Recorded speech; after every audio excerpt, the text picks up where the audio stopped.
नमस्कार. भावना झोमटावून रेसिपीजमध्ये तुम्हा सगळ्यांचं खूप खूप मनापासून स्वागत. आज आपण आगरी पद्धतीनं झिंगा कसा बनवायचा ते पाहणार आहोत.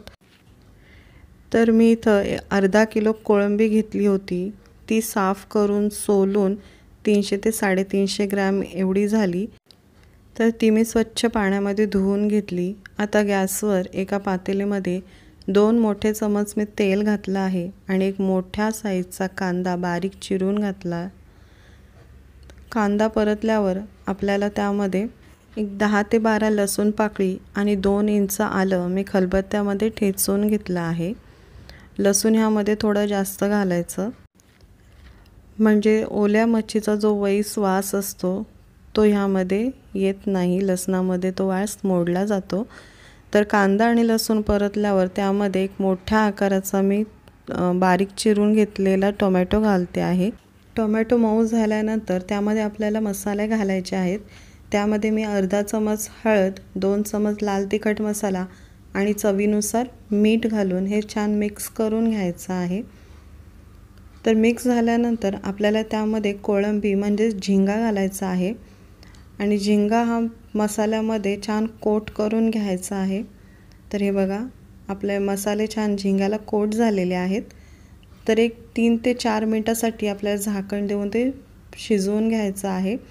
तर हे बघा, 3 ते 4 मिनटानंतर झाकण काढल्यावर तुम्ही बघू शकता कोळंबीला पाणी सुटलं आहे. हे कोळंबीचं अंगचं पाणी आहे आणि ह्यामध्येच आपल्याला कोळंबी शिजवून घ्यायची आहे, म्हणजे वरनं जास्तीचं पाणी घालायची गरज नाही पडत.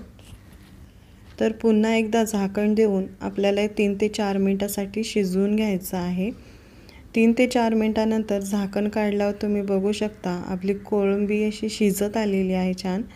तर त्यामध्ये आपल्याला खोबऱ्याचं वाटण घालायचं आहे, म्हणजेच सुकं खोबरं गॅसवर भाजून मी ते मिक्सरमध्ये बारीक करून घेतलेलं आहे.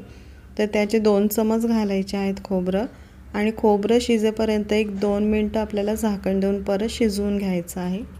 एक 2 मिनटांनी आपल्याला त्यामध्ये अर्धा चमच गरम मसाला आणि कोथिंबीर घालायची आहे.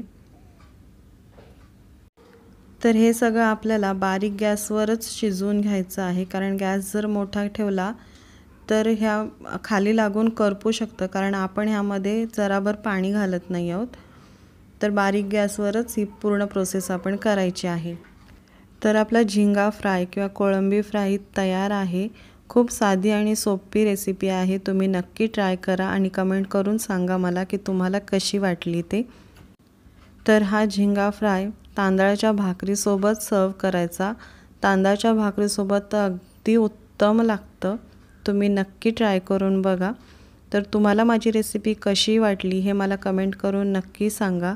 व्हिडिओ आवडला असेल तर व्हिडिओला लाईक करा, शेअर करा आणि सबस्क्राईब करा, आणि ते बेल आयकॉनचं बटनही दाबायला विसरू नका, म्हणजे कधी मी व्हिडिओ अपलोड करीन तर त्याचं नोटिफिकेशन तुम्हाला मिळेल. धन्यवाद.